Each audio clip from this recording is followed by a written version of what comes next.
आई वडिलांना माझ्या लहान भावाच्या लग्नाची खूप काळजी वाटत होती. आजकाल चांगली मुलगी मिळणं सोपं नाही आणि विशेषतः माझ्या भावाकडे कोणतीही सरकारी नोकरी नव्हती, पण तो दिसायला देखणा होता. त्यामुळे आमच्याच नातेवाईकांमध्ये त्याला शोभेल अशी एक मुलगी मिळाली. आज माझ्या लहान भावाचा साखरपुडा होता, त्यामुळे मी माहेरी आले. माहेरला साखरपुड्यासाठी बरेच पाहुणे आले होते. मावश्या, आत्या, मावशीची मुलं आणि इतर काही नातेवाईक. माझ्या काही मावश्या आणि आत्या मागच्या दारी बसून आंब्याच्या पानांचे तोरण बनवत होत्या. मी मागच्या दाराजवळच उभी होते. माझी मावशी मला आवाज देत म्हणाली, "अगं योगिता, काही आंब्याची पानं आण गं, संपले आहेत." "हो हो, आणते मावशी." तिकडे साईडला कोपऱ्यात घराच्या मागच्या भिंतीजवळ आंब्याच्या फांद्या तोडून ठेवलेल्या होत्या. मी तिथून काही पानं तोडून एका टोपलीमध्ये ठेवलीत. मग ती आंब्याची पानं पाण्याच्या टाकीजवळ जाऊन व्यवस्थित धुवून घेतली. ती आंब्याची पाने भरलेली टोपली त्या बायकांजवळ घेऊन गेले, जिथे त्या आंब्याचे तोरण बनवत होत्या. माझी मोठी आत्या मला बघून म्हणाली, "मग योगिता, कशी आहेस?" "हो आत्या, मी ठीक आहे. तुम्ही कशा आहात?" "मी पण ठीक आहे. पण बाई, योगिता, तुझ्या लग्नाला किती वर्ष झालीत ग? कधी तुझ्या झाडाला आंबा लागेल काय माहित?" आत्याचं हे बोलणं ऐकून बाकीच्या बायका हसायला लागल्या. तिचं हे बोलणं ऐकून मला थोडं वाईटच वाटलं. पण मी मात्र चेहऱ्यावर काही भाव उमटू दिले नाही. मी तिथून निघू लागले. तेवढ्यात मावशी म्हणाली, "अगं बस इथं." मग मी मावशीच्या बाजूला बसले. "बरं योगिता, मला सांग, तुम्ही काही दवाखाना वगैरे दाखवला की नाही? काही चेकअप करायची असतात ते केले का? म्हणजे निदान तरी कळू शकेल की काय समस्या आहे. आतापर्यंत तुला दिवस का राहिले नाहीत?" "हो ग मावशी, बरेच प्रयत्न केले. काही मोठ्या डॉक्टरांनाही दाखवलं. मला तर वाटतं माझं नशीबच खराब आहे." मी मावशीला मुद्दामच काहीतरी बोलून गोष्ट टाळून दिली. पण आता इतक्या 10-12 बायकांसमोर मनातली गोष्ट तिला सांगू कशी बरं? तिलाही एवढीच संवेदनशील गोष्ट विचारायची होती, तर एकट्यात विचारायचं असतं. तसेही अजयशी माझं लग्न लावून देण्यात तिचाच महत्वाचा वाटा होता. तिनेच अजय माझ्यासाठी शोधला होता. "बरं चल मावशी, मला तिकडं काम आहे. मी जाते." एवढं बोलून मी तिथून उठले आणि परत दुसरीकडे निघून गेले. त्याच दिवशी भावाचा साखरपुडा होता. दुपारी साखरपुडा पार पडला आणि मग 2 दिवस राहिले मी तिथं आणि माझ्या सासरी परत आले. शिरूड हे माझं सासर आहे. नवरा शिरूडलाच थांबला होता. माझ्यासोबत साखरपुड्याच्या कार्यक्रमात आला नव्हता तो. त्यालाही तशा 3-4 दिवस सुट्ट्या होत्या म्हणा, पण आता त्याच्याही सुट्ट्या संपल्या. मग नवरा आणि मी सोमवारी पुण्याला निघालो. नवरा आणि मी पुण्यात राहतो, कारण माझ्या नवऱ्याला इथेच नोकरी आहे. नोकरी काय, हातमजुरी म्हणा. पुण्याला येऊन परत तेच रुटीन सुरू झालं. मंगळवारी सकाळी लवकर उठले, नवऱ्याचा डब्बा वगैरे बनवला आणि तो कामावर निघून गेला. आता मी घरी एकटीच. संध्याकाळी 4:15 वाजता घराची बेल वाजली.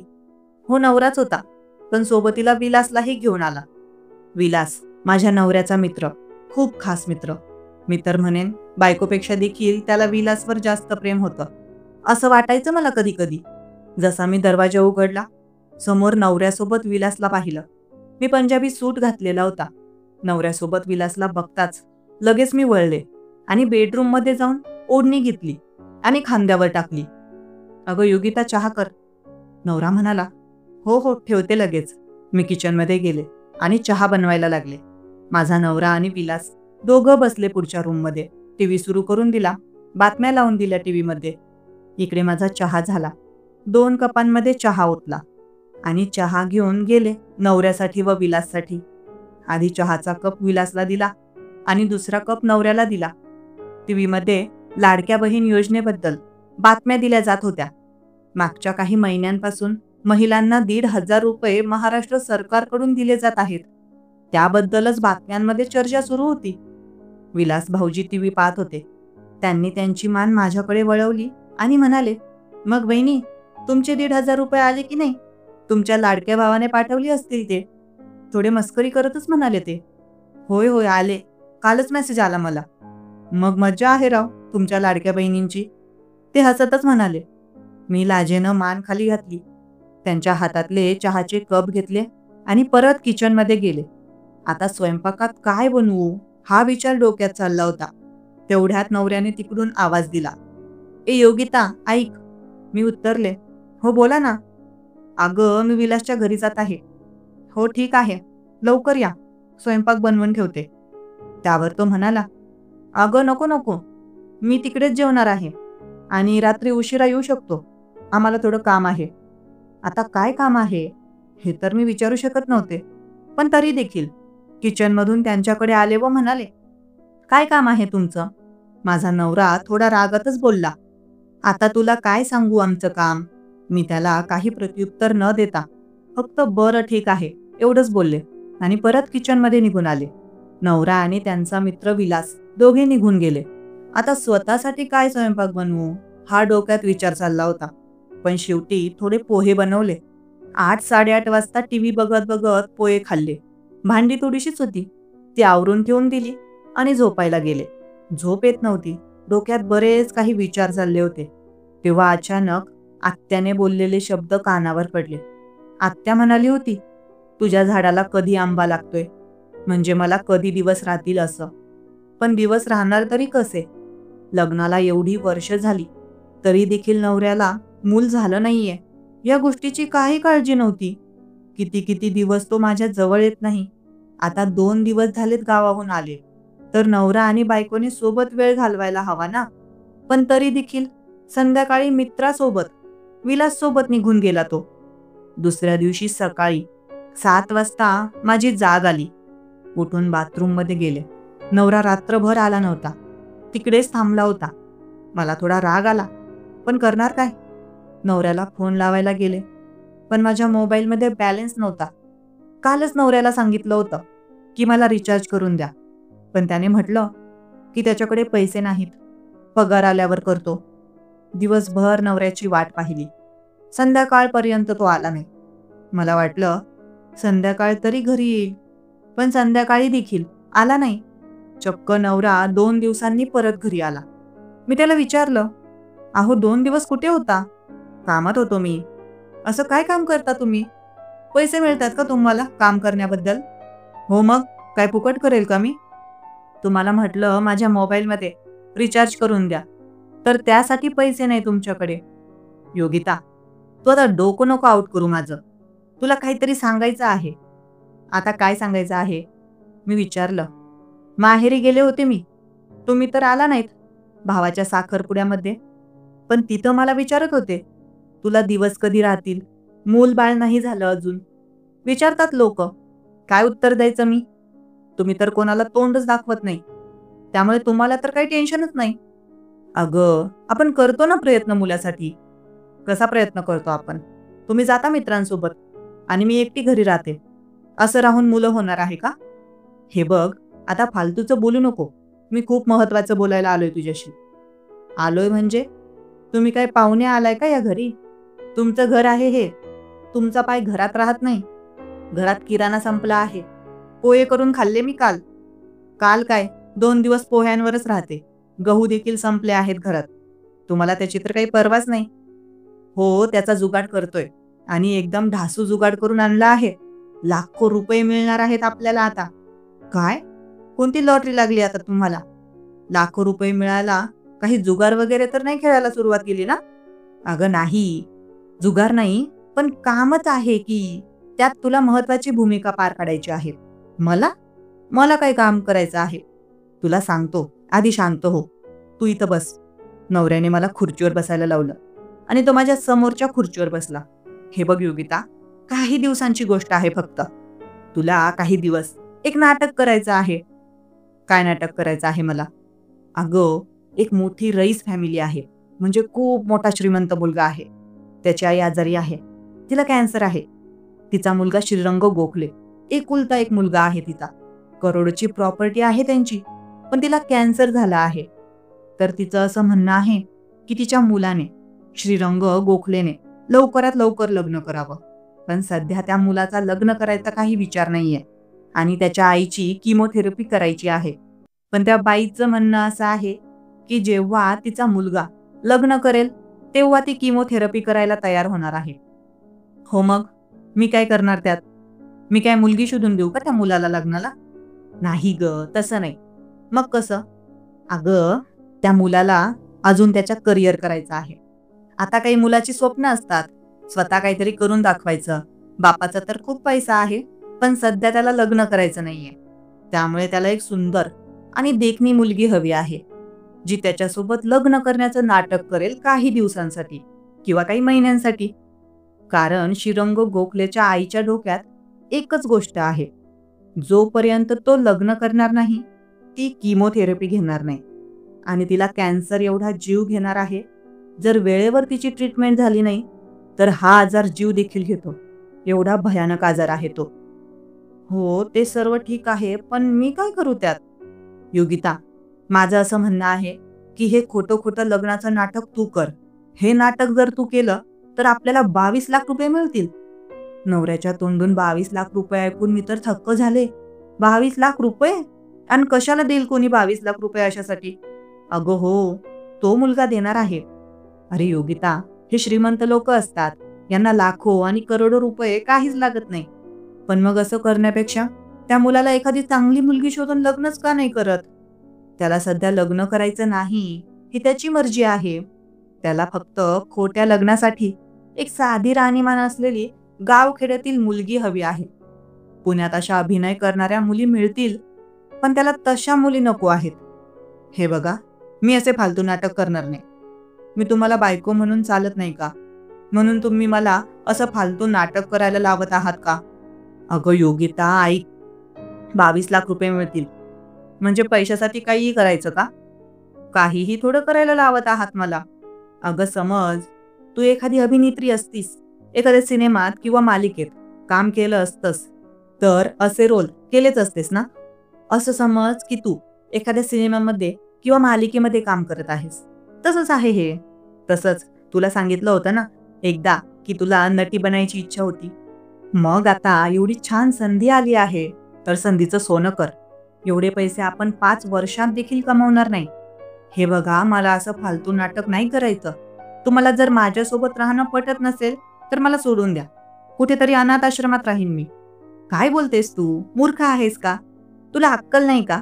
मी काय सांगतोय आणि तू फालतूची बडबड करतेस? ओ नीट बोला, मी तुमची बायको आहे. याचा अर्थ असा नाही की तुम्ही मला काहीही घालून पाडून खालच्या स्तराचं बोलाल. योगिता, हे बघ, मी खरंच सांगतोय तुला, हे करायचं आहे आणि करावंच लागेल. हे बघा, मला पैशांची अजिबात लालसा नाही. मला जर पैसेच कमवायचे असते, तर मग दुसरेही मार्ग आहेत बाईकडे पैसे कमवण्याचे. हे बघ, मी तुला तसं काही सांगत नाहीये. मला माहिती आहे तू काय बोलतेस, पण ऐकून घे माझं. समजून घे बरं. थांब, मी विलासला कॉल करतो. नवऱ्याने लगेच मोबाईल काढला आणि विलासला फोन केला. काही वेळातच विलास घरी आला. नवऱ्याने सांगितलं, अरे बघ ना विलास, ही नाही म्हणते आहे, एवढी छान संधी आली आहे. विलास माझ्याकडे पाहत म्हणाला, अहो वहिनी, करा ना, काही महिन्यांची गोष्ट आहे फक्त. तसाही विलास मला एक नंबरचा फालतू वाटायचा, पण फक्त त्याचं मन धरण्यासाठी मी म्हणाले, अहो नाही, मला नाही पटणार हे असं. अगं योगिता वहिनी, तो जो श्रीरंग गोखले मुलगा आहे ना, त्याने तुम्हाला पाहिलं आहे. कुठे पाहिलं आहे त्याने मला? तुम्ही माझ्या मोठ्या भावाच्या मुलाच्या जावळ होतं ना, त्या कार्यक्रमात आला होता ना तुम्ही, तेव्हा त्याने पाहिलं आहे तुम्हाला. आणि मी ओळखतो त्याला. चांगला मुलगा आहे तो. त्याच्या आईची परिस्थिती थोडी गंभीर आहे, त्यामुळे त्याला असं करावं लागत आहे. काही महिन्यांची किंवा काही दिवसांची तर गोष्ट आहे. बरं ठीक आहे, मी आता हो किंवा नाही काहीच म्हणत नाही. मला 2 दिवस विचार करू द्या. त्यानंतर मी तुम्हाला माझा निर्णय कळवते. नवऱ्याकडे आणि विलासकडे पाहत मी म्हणाले, हो ठीक आहे, आम्ही सांगतो त्याला तसं. मग नवरा आणि विलास दोघं निघून गेले. मी आता पुढचे 2 दिवस विचार करतच राहिले. 2 दिवस नवरा सारखा माझ्या मागे लागला होता. 2 दिवस उलटले. तिसऱ्या दिवशी सकाळी उठताच नवरा म्हणाला, योगिता, आता सांग काय करायचं आहे ते. मी उत्तर दिलं, बरं ठीक आहे, करेल मी. माझं हे बोलणं ऐकून नवरा खूप आनंदित झाला. त्याच्या चेहऱ्यावर आनंद ओसंडून वाहत होता.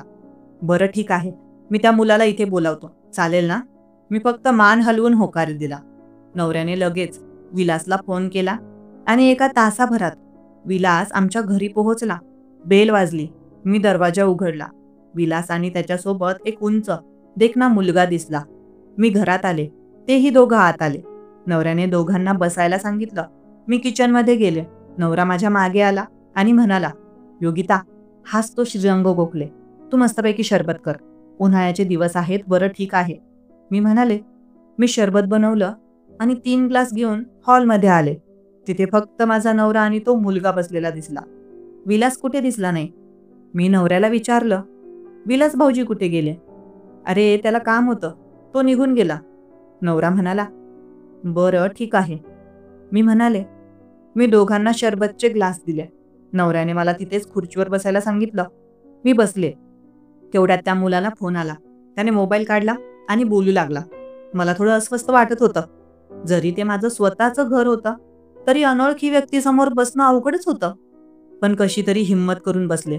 भीती तर या गोष्टीची होती की हाच तो मुलगा आहे का, ज्याच्यासोबत मला लग्नाचं नाटक करायचं आहे.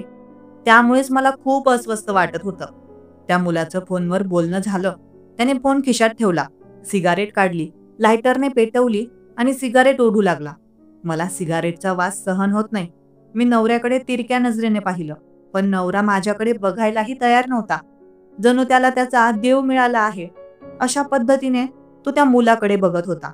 बरं बोला मग, कसं करायचं आहे? नवऱ्याने विचारलं. हो तुम्ही सांगा ना, माझा नवरा म्हणाला. हे बघा, मी तर तयार आहे, त्या मुलाने उत्तर दिलं. त्याने एकदा माझ्याकडे खालून वरपर्यंत पाहिलं. तशी मी दिसायला देखणीच होते. आज मी आकाशी रंगाची साडी आणि त्यावर मॅचिंग ब्लाऊज घातलं होतं. मी साडीचा पदर नीट होता, तरी देखील थोडा व्यवस्थित केला. हो ठीक आहे श्रीरंग, मग पैशांचं कसं? माझा नवरा म्हणाला. मी तर सांगितलं ना आधीच की 22 लाख रुपये देईल. जर तुम्ही तयार असाल तर काही पैसे आत्ता देतो आणि काही नंतर. म्हणजे आणले आहेत का तुम्ही पैसे सोबत? हो आणले आहेत, त्याने उत्तर दिलं. त्याच्यासोबत एक छोटीशी लेदरची बॅग होती. त्याने ती उघडली आणि तिच्यातून काही पैशांच्या गठ्ठ्या बाहेर काढून समोर टेबलावर ठेवल्या. छोटासा टेबल होता माझा. त्याच्यावर एवढे पैसे पाहून नवऱ्याचे डोळे चमकायला लागले. हे बघा, आता मी 5 लाख रुपये देतो आणि एकदा आधीच सांगून देतो, आताच विचार करून घ्या, नंतर 2 दिवसांमध्ये मागे वळता येणार नाही. त्याने माझ्याकडे पाहिलं आणि विचारलं, तुमचं नाव काय? माझं नाव योगिता. तयार आहात ना तुम्ही? माहिती आहे ना तुम्हाला काय करायचं आहे? मी फक्त मान हलवली. तरी देखील मी एकदा सांगून देतो तुम्हाला. हो ठीक आहे. मी म्हणाले. हे बघा योगिता, माझी आई आजारी आहे. तिला कॅन्सर आहे. तिची किमोथेरपी करायची आहे. पण माझ्या आईने माझ्या मागे एकच रट लावून ठेवली आहे, लग्न कर, लग्न कर. लग्न केलं तेव्हाच मी किमोथेरपी घेईन, नाहीतर नाही घेणार. आता आईला एवढा गंभीर आजार आहे, माहिती आहे.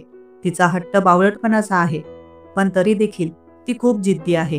तिच्या मनानुसार केलं नाही तर ती खरंच ट्रीटमेंट घेणार नाही. आम्ही मागच्या 4 महिन्यांपासून तिच्या मागे लागलो आहोत, पण ती तिच्या निर्णयावर ठाम आहे. त्यामुळे आता मला इच्छा नसतानाही लग्न करावं लागत आहे. तसं लग्न मला करायचं नाहीये, त्यामुळेच आता हे खोटं लग्न मी उभं करत आहे आणि त्यासाठीच मला तुमच्यासारखी मुलगी हवी आहे. तयार आहात ना तुम्ही हे नाटक करायला? त्याने त्याच्या हातातली सिगरेट विझवून तिथं टेबलावर ठेवली. मी म्हणाले, हो मी तयार आहे, पण मग माझ्याही काही अटी आहेत. त्याने माझ्याकडे थोडं आश्चर्यकारकपणे पाहिलं आणि विचारलं, हो, मला काय अटी आहेत तुमच्या? माझ्या नवऱ्याने माझ्याकडे रागाने बघितलं आणि म्हणाला, योगिता थांब, तुझ्याशी काही बोलायचं आहे, इकडे ये. तो उभा राहिला आणि मलाही त्याच्यासोबत यायला सांगितलं. नवरा आणि मी दुसऱ्या रूममध्ये गेलो. जसंच मी दुसऱ्या रूममध्ये गेले, नवरा माझ्या अगदी जवळ आला. त्याने माझा हात हातात पकडला आणि जणू काही माझा हात पिळायला लागला. तो म्हणाला, कशाला फालतू अटी लावते आहेस? इतका नीट साधारण मुलगा आहे तो. तयार हो ना, हो म्हण. कशाला माझ्या काही अटी आहेत वगैरे? हे बघ, तुला सांगतो, तुझ्या माहेरची, तुझ्या आईवडिलांची जी 4 एकर शेती 2 लाख रुपयात गहाण ठेवली आहे ना, मागच्या काही वर्षांपासून, त्यांच्याकडे 2 लाख रुपये जमा होत नाहीत तर ठीक आहे, 2 लाख रुपये मी देईन त्यांना या पैशांमधून. पण तुला हे नाटक करावं लागेल आणि काहीही अट न ठेवता. तो मुलगा जसं म्हणेल हो म्हण. त्याने जर नाही सांगितलं तर त्याच्या मनावर आहे सगळं. कळतंय का तुला? हवे आहेत ना 2 लाख रुपये तुझ्या आईवडिलांना देण्यासाठी? मी फक्त असं केलं. मग कर नाटक. आता त्याच्याकडे जात आहोत आपण. फालतू काही बोलू नकोस. फक्त हो म्हण. तो जे काही म्हणेल ते. बरं ठीक आहे. मग आम्ही दोघे नवरा बायको पुढच्या खोलीत आलो, जिथे तो मुलगा श्रीरंग गोखले बसला होता. मी परत त्याच खुर्चीवर जाऊन बसले, जिथे मी आधी बसले होते. त्याने मला विचारलं, बोला, काय सांगत होता तुम्ही? नाही, काही नाही. हे बघा योगिता, जे काही आहे आत्ताच सांगून द्या. मीही सर्व आत्ताच सांगून देतो, म्हणजे नंतर समस्या नको. खरं तर तुम्ही दिसायला सुंदर आहात. जर तुम्ही माझ्यासोबत लग्नाचे नाटक केलं, माझी खोटी बायको बनलात, तर कोणीही संशय घेणार नाही. कारण मला अशीच सुंदर आणि साधारण मुलगी हवी आहे, जिच्यावर मी भरोसा करू शकतो. आणि माझी आई देखील. म्हणजे मला कळलं नाही. मी म्हणतो, हे नाटक करण्यासाठी मी एखादी मॉडेल मुलगीही निवडली असती. पण शहरातल्या ज्या मॉडेल मुली असतात, त्यांचे खूपच नखरे असतात. त्या मुलींना साधारण पद्धतीने राहायला जमत नाही. शिवाय अशी सुंदर मुलगी मिळणेही एवढं सोपं नाही. मॉडेल मुली असतात, पण मेकअप केलेला असतो, म्हणून त्या सुंदर दिसतात. खरं तर तुम्ही दिसायला नैसर्गिकरित्या सुंदर आहात. काही मेकअप न करता देखील एखाद्या नटीला देखील कमीपणा वाटेल तुम्हाला पाहून. म्हणूनच मी तुम्हाला ही संधी देतो आहे. आता बाकी तुम्ही ठरवा. तेवढ्यात माझा नवरा म्हणाला, अहो नाही नाही, तुम्ही कशाला राग मानून घेताय? आम्ही तयार आहोत ना. योगिता पण तयार आहे, हो ना ग? मी मान हलवली. बरं ठीक आहे, मी उद्या येतो आणि उद्या घेऊन जाईल योगिताला. चालेल ना? हो ठीक आहे. मग पैशांचं कसं? माझा नवरा म्हणाला.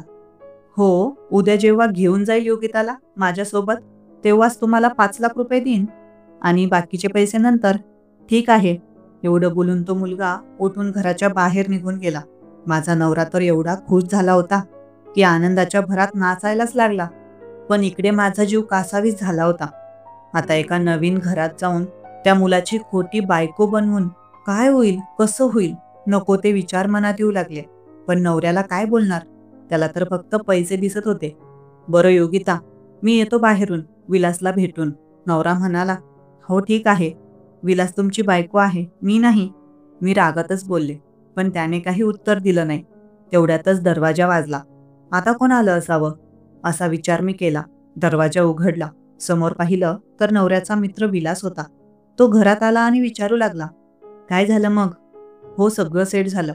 अगदी उद्या येणार आहे तो मुलगा. हो का? अहो, मला थोडं सामान घ्यायला बाहेर जायचं आहे, चला ना माझ्यासोबत. नवरा म्हणाला, अगं जा तू, मला कंटाळा येतो आहे. मी एकटी जाऊ का? हो जा ना, मग त्यात काय? बरं ठीक आहे, थोड्या वेळाने येते. असं मी बोलून घराच्या बाहेर पडले. बाजारातून काही सामान घ्यायचं होतं मला. ते घेतलं आणि घरी निघू लागले. पण भूक लागली होती. बाजूला एक लोड गाडीवर मस्त गरम गरम समोसे बनत होते. ते पाहून तोंडात पाणी आलं. पण आजूबाजूला काही लोक होते. रस्त्यावर खायला मला खूप लाज वाटायची. तरी मी त्या लोड गाडीजवळ गेले. त्याच्याकडून काही वडापाव आणि समोसे पॅक करून घेतले आणि घरी आले.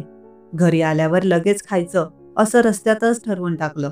पण डोक्यात तेच विचार होते, आता उद्या काय होणार? मला खरंच त्या मुलासोबत त्याची खोटी बायको बनण्याचं नाटक करावं लागणार का? ते विचार करूनच हृदय अगदी वेगाने धडधडत होतं. त्याच विचारात घरी पोहोचले. दार आतून बंद होतं असं वाटलं, पण पाहिलं तर दार उघडच होतं. त्यामुळे मी बेल वाजवली आणि लगेच आतमध्ये गेले. जशी मी आतमध्ये घुसले, नवरा मला हॉलमध्ये दिसला नाही. नवऱ्याला आवाज दिला, पण त्याने काही होकार दिला नाही. मला वाटलं बाथरूममध्ये असेल, पण तो बाथरूममध्येही नव्हता. मला वाटलं की तो आतल्या रूममध्ये झोपला आहे. मी त्या रूमकडे जाऊन दरवाजा वाजवला आणि लगेच हाताने लोटला. पण आतमध्ये जे काही पाहिलं ते पाहून मी आश्चर्यचकित झाले. माझा नवरा आणि विलास दोघं पलंगावर झोपले होते. अगो बाई, आता या वेळेला हे का झोपले असावेत? ही काही झोपण्याची वेळ आहे काय? मनातल्या मनात म्हटलं, आहो, या वेळेला झोपलात तुम्ही? हो, थोडं लोळलो होतो, असं माझ्या नवऱ्याने म्हटलं. विलास त्याच्या बाजूला झोपला होता. त्यांच्या दोघांच्या अंगावर चादर होती. मी आता म्हणाले, मी नाश्ता आणला आहे बाहेरून, चला या इकडे, खाऊन घ्या. बरं ठीक आहे, आलोच. मग मी पुढच्या रूममध्ये गेले आणि आणलेला गरमागरम नाश्ता प्लेटमध्ये काढला. तेवढ्यात माझा नवरा आणि विलास दोघंही हॉलमध्ये बसले आणि त्यांना नाश्ता दिला. मी त्यांच्यासोबत नाश्ता केला. मग आमचं थोडंफार बोलणं झालं. दुसऱ्या दिवशी सकाळी उठल्यावर माझ्या नवऱ्याने श्रीरंग गोखलेला कॉल केला. तो तिकडून म्हणाला, "हो, येत आहे मी." मग दुपारी 12 वाजता श्रीरंग गोखले आमच्या घरी आला. घरात येऊन बसल्यावर नवऱ्याला त्याने 5 लाख रुपये काढून दिले. नवरा पैसे घेऊन अगदी खुश झाला. श्रीरंग गोखलेने माझ्याकडे पाहिलं आणि म्हणाला, "चला, निघायचं आहे आपल्याला. तुमची तयारी झाली आहे का?" "हो, बॅग भरली आहे मी." "नाही नाही, बॅग वगैरे भरायची गरज नाही. काय लागणार आहे ते आपण रस्त्यात घेऊ. इथलं सामान इथेच राहू द्या. इथून तुम्ही सोबत काहीच घेऊ नका." "बरं, ठीक आहे." मग नवऱ्याकडे पाहिलं मी. तो तर पैसे मोजण्यात गुंग होता. श्रीरंग म्हणाला, "अहो, जाऊ का मी आता?" "हो, ठीक आहे." मी माझ्या नवऱ्याकडे पाहिलं, पण त्याला तर माझ्याकडे बघण्यात काही इंटरेस्ट नव्हता. मग आता मी त्या मुलासोबत म्हणजे श्रीरंगसोबत रोडवर आले. रोडच्या पलीकडे त्याने त्याची कार लावली होती. त्याने मला कारमध्ये बसायला सांगितलं. मी त्याच्या कारमध्ये मागे बसले. त्याने कार सुरू केली आणि आम्ही दोघं आता कारमध्ये कुठेतरी जाऊ लागलो. थोड्या वेळाने काही अंतर पार झाल्यावर त्याने गाडी रस्त्याच्या कडेला थांबवली. मी कारच्या मागील सीटवर बसले होते. तो मला म्हणाला, "योगिता, पुढच्या सीटवर येऊन बस." "नाही, मी ठीक आहे." "अगं, काही महत्त्वाचं बोलायचं आहे त्यामुळे." तो म्हणाला. मग मी मागच्या सीटवरून दरवाजा उघडून कारच्या पुढच्या सीटवर त्याच्या शेजारी जाऊन बसले. "हे बघ योगिता, तू ठीक आहेस ना? आता आपण माझ्या घरी जाणार आहोत. पण त्याआधी आपल्याला काही तयारी करायची आहे." "काय करायची तयारी आपल्याला?" मी विचारलं. "हे बघ योगिता, माझं नाव श्रीरंग आहे. तू मला श्रीरंग नावानेच बोलाव, ठीक आहे? आणि हो, बघ, आता आपण मार्केटमध्ये जाणार आहोत आणि तिथे काही सामान घ्यायचं आहे. म्हणजे आपल्याला घरी डायरेक्ट नवरदेव आणि नवरी बनून जायचं आहे." "म्हणजे? मला कळलं नाही. काय सांगायचं आहे तुम्हाला?" मी विचारलं. "हे बघ योगिता, माझी आई तेव्हाच ऑपरेशन करणार आहे जेव्हा मी लग्न करेन. आता आपण दोघं एका चांगल्या कापड दुकानात जाऊ. तिथून तुझ्यासाठी नवरीचे कपडे, घागरा वगैरे घेऊ आणि माझ्यासाठी नवरदेवाची शेरवानी वगैरे. आपण दोघं ते कपडे घालून घरी जाऊ. मग मी आईला सांगणार आहे की आपण दोघं लग्न करून आलो आहोत आणि माझं तुझ्यावर प्रेम आहे आणि तुझं माझ्यावर. त्यामुळेच आपण लवकरात लवकर लग्न केलं, असं मी घरी सांगणार आहे." "ठीक आहे, चालेल." मग त्याने गाडी कापड दुकानाकडे वळवली. तिथे आम्ही काही कपडे घेतले आणि आजूबाजूच्या काही दुकानांमधून महत्त्वाचे सामान घेतलं. तिथेच कापड दुकानात त्याने शेरवानी घातली आणि मलाही लग्नाचा घागरा घालायला सांगितलं. मग आम्ही नटून थटून कारमध्ये येऊन बसलो. काही वेळ कार चालवल्यानंतर त्याने एका मोठ्या घराजवळ कार थांबवली. तो खाली उतरला आणि मला उतरायला सांगितलं. मी माझा घागरा सांभाळत खाली उतरले. मला खूपच विचित्र वाटत होतं. अचानक एवढा सुंदर घागरा घातला होता, पण आनंद वाटत नव्हता. फक्त भीतीच होती. खाली उतरून त्याने सांगितलं, "हे बघ योगिता, हे माझं घर आहे."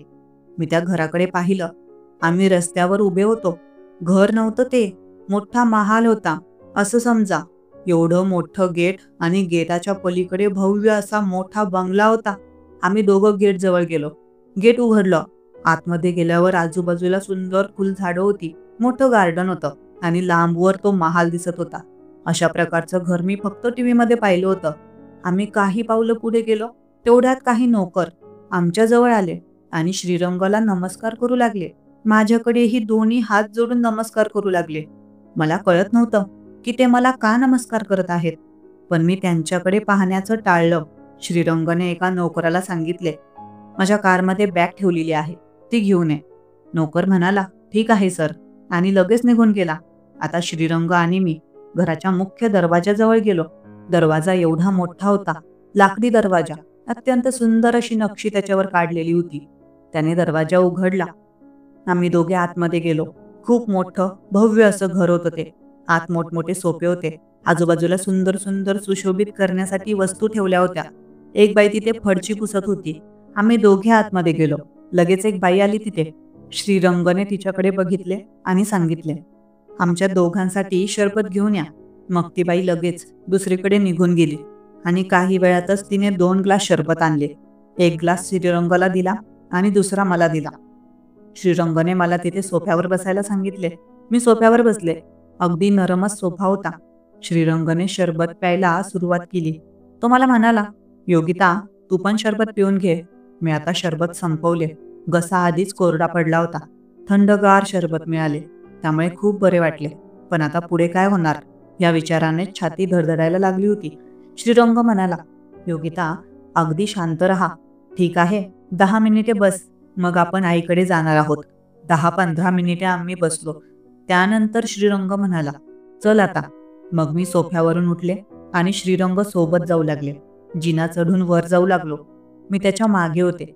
जिना चढून वर गेल्यानंतर तिथे वर बरेच रूम होते. एका रूम जवळ गेलो आम्ही. त्याने दरवाजा उघडला आणि दोघे आतमध्ये गेलो. आतमध्ये पाहिलं तर एक मोठा पलंग होता. त्यावर एक बाई बसलेली होती आणि तिच्या शेजारी एक नर्स उभी होती. आता श्रीरंगने मला सांगितले की ही आई आहे. ठीक आहे, मी फक्त मान हलवली. आम्ही दोघे त्या बाईजवळ गेलो. श्रीरंगने तिला नमस्कार केला आणि मी हे लांब उभे राहूनच हात जोडून नमस्कार केला. ताई, ही योगिता आहे. मी तुला सांगितलं होतं ना. त्या बाईने आमच्याकडे पाहिले आणि जुन्या बायका नजर उतरवतात तसे आमच्या दोघांकडे हात फिरवून आमची नजर उतरवली. श्रीरंग तिच्याजवळ गेला. त्या बाईच्या पाया पडला आणि त्याने माझ्याकडे पाहिले. मीही तिच्या पाया पडले. श्रीरंग माझ्याकडे पाहत म्हणाला, योगिता, ह्या आहेत माझ्या आईसाहेब. मी त्यांच्याकडे बघितले आणि म्हणाले, नमस्कार आईसाहेब. ती थोडीशी हसली आणि म्हणाली, इकडे ये पुरी. मी तिच्या जवळ गेले. तिने एकदा माझ्या डोक्यावरून हात फिरवला आणि मला म्हणाली, खूपच सुंदर आहेस ग. मला वाटले होते त्यापेक्षा कितीतरी रूपवान आहेस तू. श्रीरंग, तुझी पसंत आवडली मला. सुनबाई खूपच संस्कारी दिसते. खुश रहा पुरी. श्रीरंग म्हणाला, आई, तुला बरं नाहीये. त्यामुळे आम्ही दोघांनी खूप साध्या पद्धतीने लग्न केलं. कोर्ट मॅरेज केलं आहे. आणि हे बघ, लग्नाच्या कपड्यांमध्ये तसेच घरी आलो आम्ही. तुला खात्री व्हावी म्हणून. आता ठीक आहे ना? आता झालं नाही तुझ्या मनासारखं? आता तर घेशील ना आमची ट्रीटमेंट? अरे हो श्रीरंग, आता तू जे सांगशील ते मी करीन. काही वेळ आम्ही तिथे उभे राहिलो. तेव्हा श्रीरंगची आई म्हणाली, अरे बसा ना, उभेच आहात तुम्ही. नाही आई, जातो आम्ही आता तिकडे. ठीक आहे, थोड्या वेळाने ये सुनबाई मला भेटायला. हो आई साहेब, ठीक आहे. असं बोलून आम्ही दोघे रूमच्या बाहेर आलो. आम्ही दोघे बाहेर आल्यानंतर श्रीरंग मला म्हणाला, चल योगिता, मी तुला तुझी खोली दाखवतो. त्या खोलीत तू राहायचं आहे. मी फक्त मान हलवली. आम्ही दोघे एका खोलीकडे गेलो. त्याने खिशातून एक चावी काढली आणि खोलीचा दरवाजा उघडला. आम्ही आत गेलो. ती खोली खूप सुंदर आणि मोठी होती. मोठा पलंग होता. आजूबाजूला सुंदर वस्तू ठेवलेल्या होत्या आणि भिंतीवर टीव्ही लावलेला होता. श्रीरंग म्हणाला, योगिता, ही बघ, आजपासून ही तुझी खोली आहे. इथेच तू राहायचं आहे.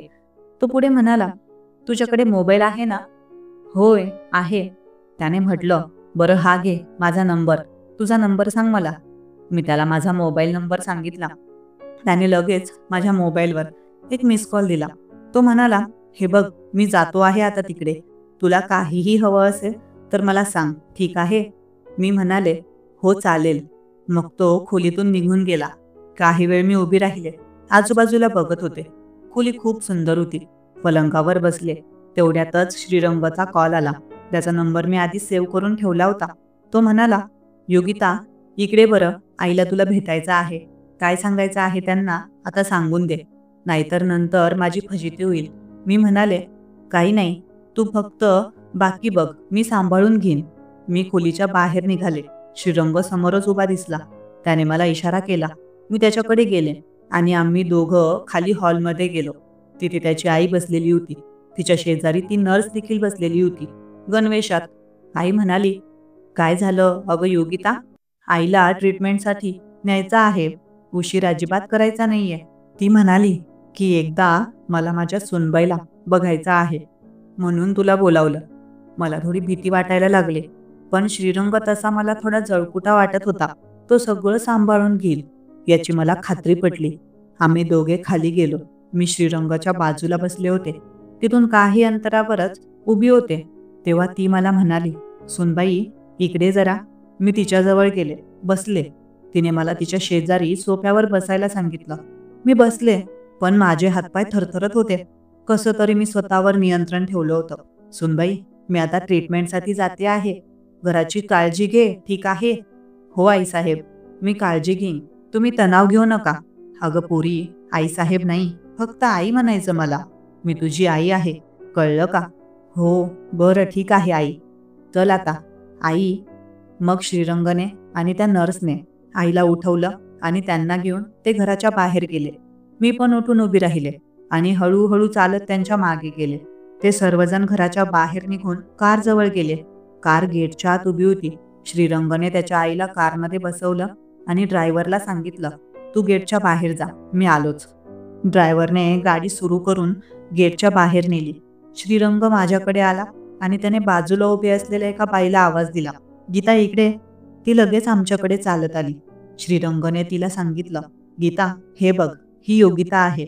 या घराची लहान मालकीनबाई आहे. ठीक आहे, हिला जर काही लागलं तर मदत कर. हो श्रीरंग साहेब, त्या बाईने माझ्याकडे पाहत म्हटलं. श्रीरंग मला म्हणाला, योगिता ही गीता आहे. तुला जर कसलीही गरज पडली तर हिला सांग आणि काही वाटलं तर मला कॉल कर. ठीक आहे? हो ठीक आहे.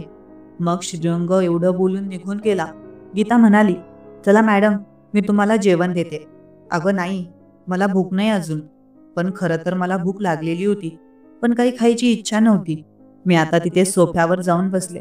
थोडा वेळ बसल्यानंतर मी त्या गीताला सांगितलं, मला जेवण दे. मग ती मला एका मोठ्या रूममध्ये घेऊन गेली. तिथे डायनिंग टेबलवर तिने मला जेवण वाढलं. मी थोडंसं खाल्लं आणि मग माझ्या रूममध्ये जाऊन बसले. श्रीरंगाला कॉल करावा अशी इच्छा झाली, पण कॉल करून काय सांगू? माझ्या नवऱ्याची आठवण आली, पण नवरा मला कॉल करणार नाही हे मला ठाऊक होतं. त्याला तर पैसे मिळाले होते ना. संध्याकाळी माझ्या मोबाईलवर श्रीरंगाचा कॉल आला. मी कॉल उचलला. तिकडून तो म्हणाला, योगिता, आईची ट्रीटमेंट सुरू झाली आहे. तू ठीक आहेस ना? हो मी ठीक आहे. तुमची आई कशी आहे? हो, आई देखील ठीक आहे. आम्ही 2-3 दिवस इकडे दवाखान्यात राहणार आहोत. त्यामुळे तू काळजी करू नकोस. सांभाळून राहा आणि काही वाटलं तर मला कधीही कॉल कर. हो ठीक आहे. हो ठीक आहे. एवढं बोलून त्यांनी कॉल कट केला. संध्याकाळी मला गीताने जेवण वगैरे दिलं. तिने मला किचनही दाखवलं. घरातलं किचन खूप मोठं होतं. आजूबाजूला मी थोडं फिरून आले आणि रात्री 8 वाजता माझ्या रूममध्ये जाऊन झोपायला गेले. झोप तर खूप येत होती, पण झोप लागत नव्हती. खूप नवीन जागा होती. एवढा मोठा पलंग, आजूबाजूला एवढ्या सुंदर वस्तू, एवढ्या सुंदर भिंती.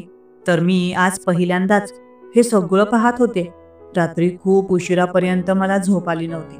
दुसऱ्या दिवशी सकाळी उठून ब्रश वगैरे केले. आता मला आंघोळ करायची होती, पण आंघोळ करून कोणते कपडे नेसू हे मला कळत नव्हते. तेव्हा मी श्रीरंगाला कॉल केला. मी त्याला विचारले की आपण जे काल कपडे आणले आहेत ते कुठे आहेत? त्याने मला कॉलवर सांगितले की खाली बॅग ठेवलेली आहे. गीता तुला सांगेल, मी खाली गेले आणि गीताकडून ती बॅग घेतली. ती बॅग घेऊन आता परत माझ्या रूममध्ये आले. त्यामधून साड्या वगैरे काढल्या. श्रीरंगने खूप सुंदर साड्या घेतल्या होत्या.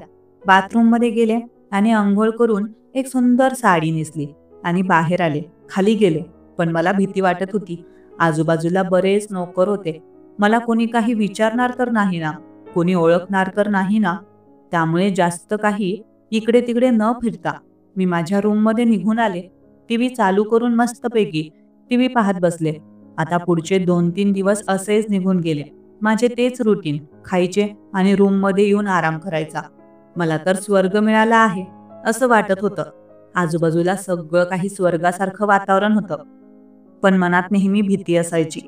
4-5 दिवसांनंतर श्रीरंग आणि त्याच्या आईसोबत काही पाहुणे घरी आले. श्रीरंगने त्या पाहुण्यांसोबत माझी ओळख करून दिली. ते त्यांचे नातेवाईक होते, पण मी कोणाशी जास्त काही बोलले नाही. श्रीरंगने त्याच्या आईची किमोथेरपी ट्रीटमेंट करून तिला घरी आणले होते. त्याने तिला सरळ तिच्या रूममध्ये नेले आणि मग मी माझ्या रूममध्ये आले. काही वेळानंतर श्रीरंगाचा मला कॉल आला. तो म्हणाला, सगळं ठीक आहे ना योगिता?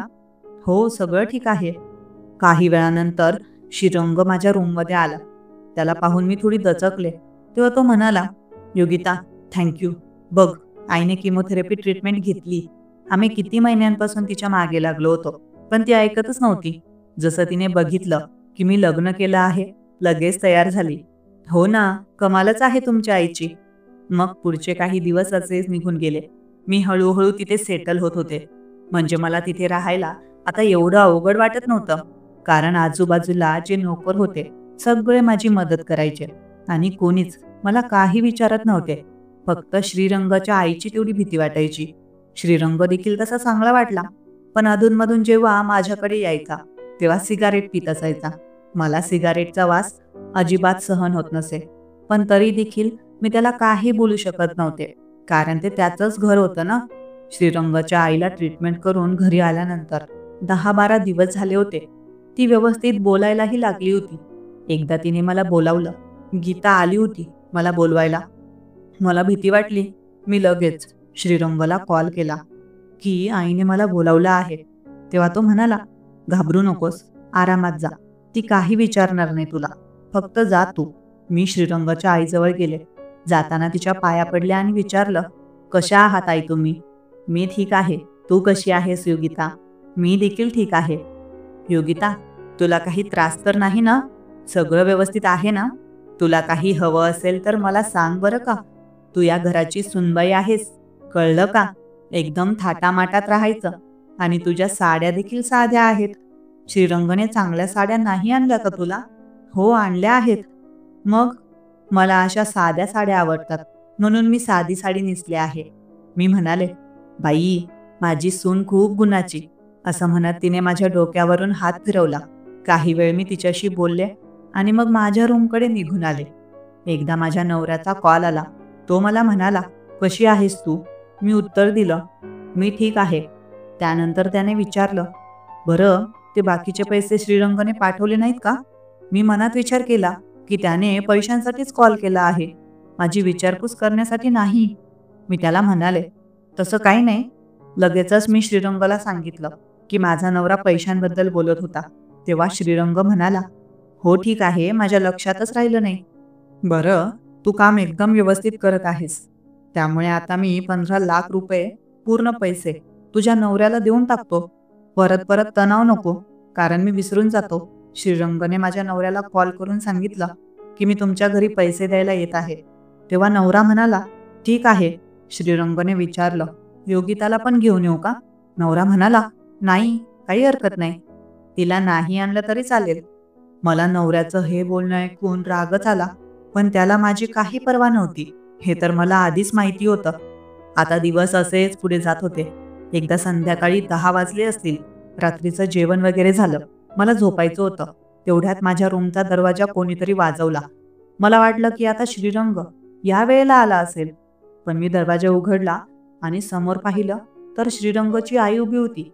तिच्या शेजारी एक मोलकरीण आणि तिची नर्स देखील होती. मी तिला पाहून थोडी गोंधळले. बोलायला लागले, "आई, काय झालं?" ती म्हणाली, "अगं काही नाही. तुला भेटायला आले मी असंच." "हो का?" असं म्हणत मी दरवाजापासून मागे सरकले. त्या आतमध्ये आल्या आणि विचारू लागल्या, "श्रीरंग कुठे आहे?" "श्रीरंग त्यांच्या रूममध्ये झोपले आहेत." त्यांनी विचारलं, "त्या रूममध्ये का झोपते आहेस तू? तू इथं आणि बायकोला सोडून तो तिथं काय करत आहे तिकडे?" मी मात्र आता काहीच बोलले नाही. आईसाहेबांनी लगेच नर्सला सांगितलं, "श्रीरंगला बोलव." नर्सने लगेच त्याला कॉल केला. काही वेळाने श्रीरंग तिथे आला. त्याला खडसावून विचारू लागली, "काय रे श्रीरंग, तिकडे का झोपला आहेस? तू सुनबाई इकडे या रूममध्ये आणि तू त्या तिकडच्या रूममध्ये? असं का करता तुम्ही?" श्रीरंग म्हणाला, "आई, ते थोडं."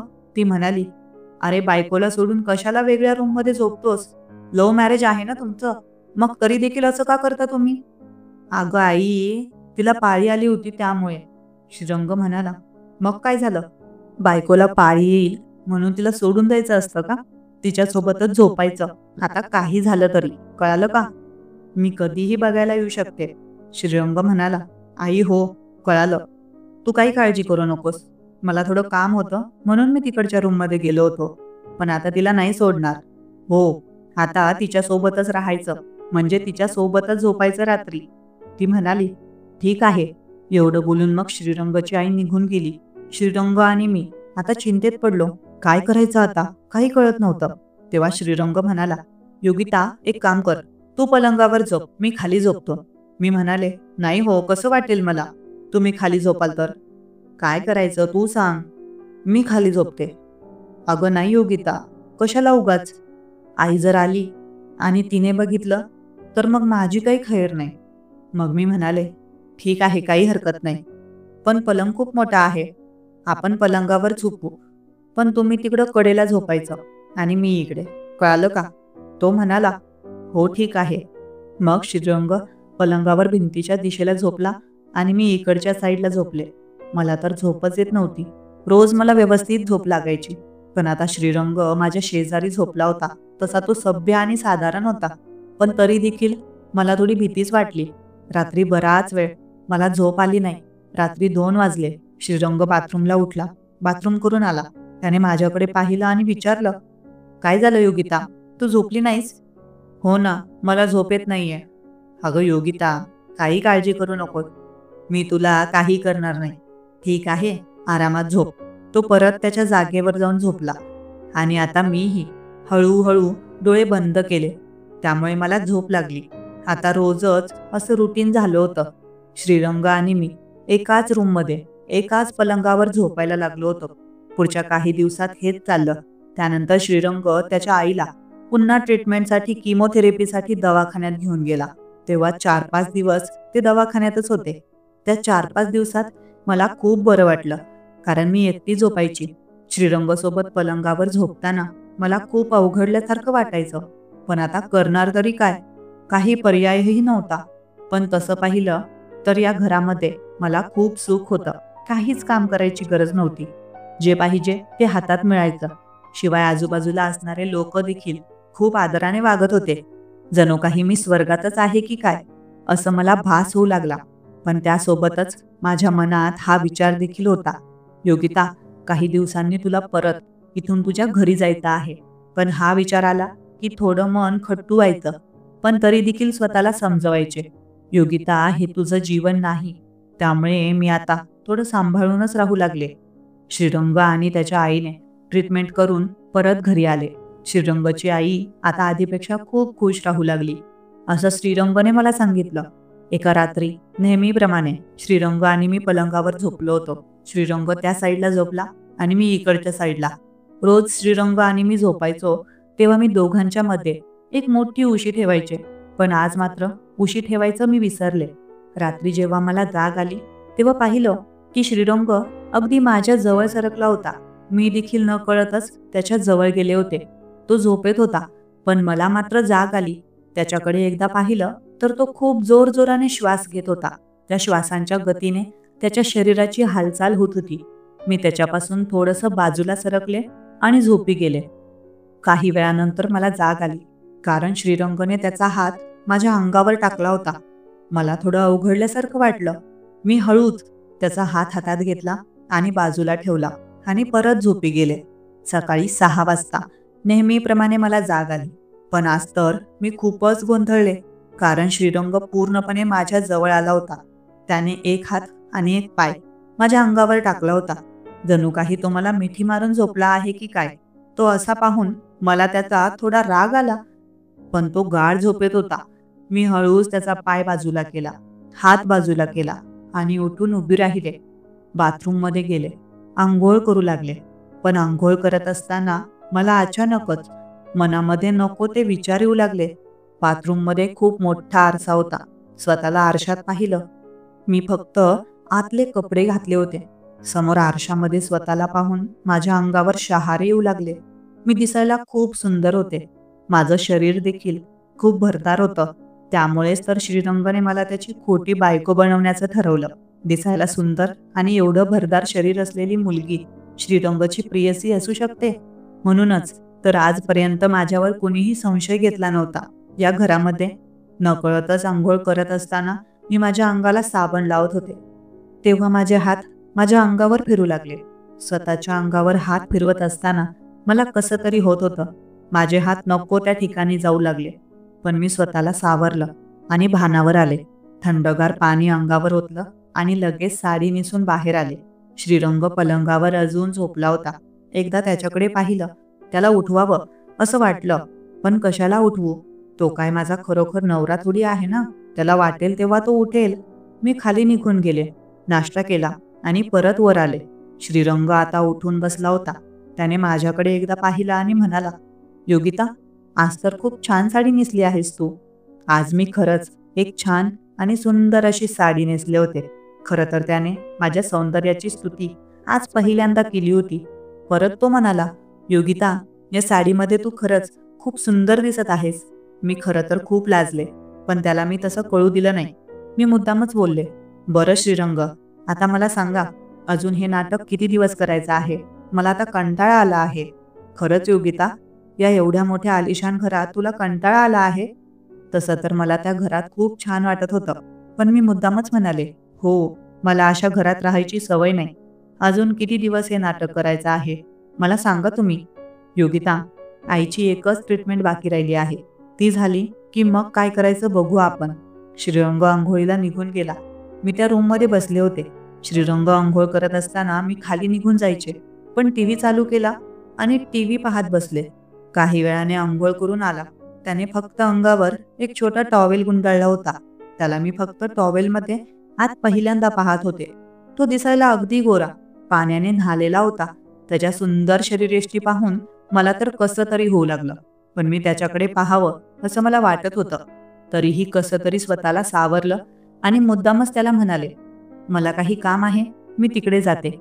तो गालातल्या गालात हसला आणि मी निघून गेले मग. माझ्या मनात आता विचार येऊ लागले, रात्री श्रीरंग मुद्दाम तर झोपेत माझ्या जवळ आला नसेल ना, पण तो असं काही करणार नाही याची मला खात्री होती. तरी देखील तो पुरुष आहे, काहीही करू शकतो. आणि तसंही जर त्याने माझ्यासोबत काही केलं तर मी कोणाला काही सांगू शकणार नाही. आता संध्याकाळी जेवण झाल्यावर परत आम्ही झोपायला आलो रूममध्ये. श्रीरंग त्याच्या जागेवर झोपला आणि मी माझ्या जागेवर. रात्री जेव्हा मला जाग आली तेव्हा तो खरंच माझ्या जवळ सरकला होता. आज देखील मी आमच्या दोघांच्या मध्ये उशी ठेवायचं विसरले होते. मी त्याच्या चेहऱ्याकडे पाहिलं. तो पूर्ण माझ्या जवळ सरकला होता. झोपेत त्याचा चेहरा अगदी निरागस वाटत होता. त्याच्या चेहऱ्यावर दाढी आलेली होती. त्याचे ओठ अत्यंत गुलाबी होते, माझ्या ओठांसारखेच. त्याने माझ्याकडे कूस घेतली होती. मी देखील त्याच्याकडे कूस घेऊन झोपले. तो झोपला होता, पण मी त्याच्या चेहऱ्याकडे पाहत होते.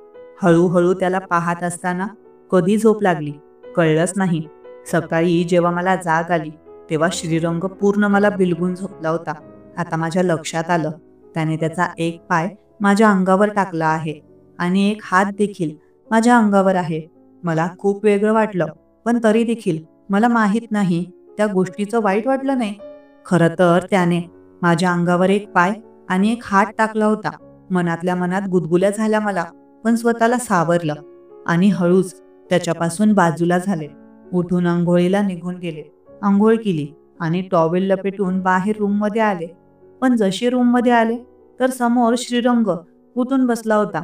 मी अत्यंत उघड्या स्थितीत होते. माझ्या अंगावर फक्त एक टॉवेल गुंडाळला होता. त्याने माझ्याकडे पाहिलं. मी स्वतःला पाहिलं.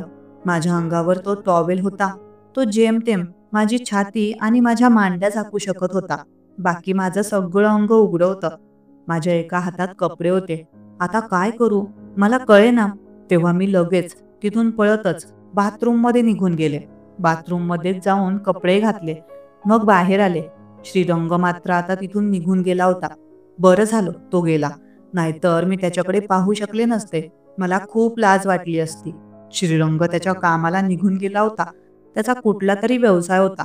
त्याचा एक मोठा भाऊ होता, पण तो दुसऱ्या शहरात राहत असे. ते दोघं मिळून व्यवसाय करायचे. पण श्रीरंगचा भाऊ दुसऱ्या शहरातील व्यवसाय सांभाळत असे. एकदा तो आला होता. त्याला श्रीरंग आणि माझ्याबद्दल सगळं काही माहिती होतं असं वाटलं. दुपारी मी माझ्या रूममध्ये आराम करत होते, पण माझ्या मनामध्ये आता नको ते विचार येऊ लागले. खरं तर श्रीरंग दिसायला खूप देखणा होता, कोणालाही आवडेल असा.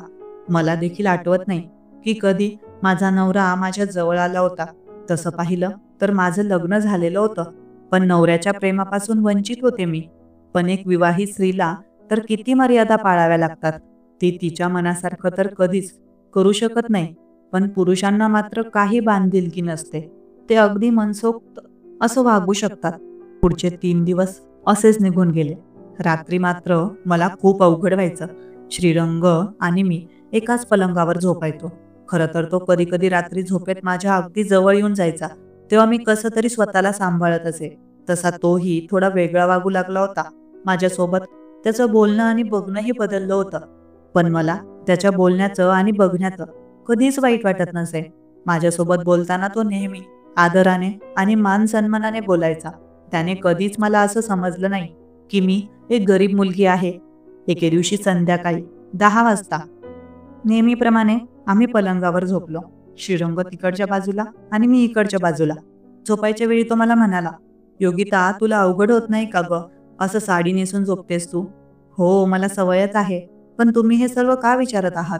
काही नाही, असंच विचारलं. पण ही साडी तुझ्यावर खूप सुंदर दिसते बरं का. एकदा मी स्वतःकडे पाहिलं.